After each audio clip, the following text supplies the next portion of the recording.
எப்போதும் போல morning routine start ஆயிடுச்சு. நான் அன்னைக்கு வந்து சேமியா பண்ணலான்னு நினச்சிருந்தேன்.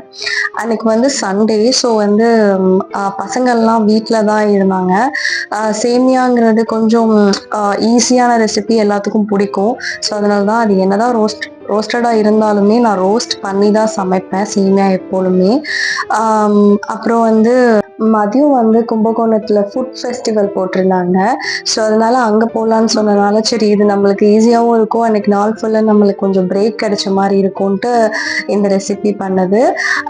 இந்த இடத்துல நான் ரொம்ப என்னோட ஃபேஸ் ரொம்ப ஹாப்பியாக இருக்கும். என்னன்னு பார்த்தீங்கன்னா, என்னோட மணியக்கா வந்து பார்த்தீங்கன்னா என்னை எப்பொழுதுமே சிரிக்க வச்சுட்டே இருப்பாங்க. அவங்க கூட பேசுறது ரொம்ப ஜாலியாக இருக்கும். வேலையெல்லாம் முடிச்சுட்டு அந்த ஏசி ரூமில் வந்து நம்மளோட பிரேக்ஃபாஸ்ட் எடுத்துக்கும் போது அப்பாடான்னு இருந்துச்சுங்க.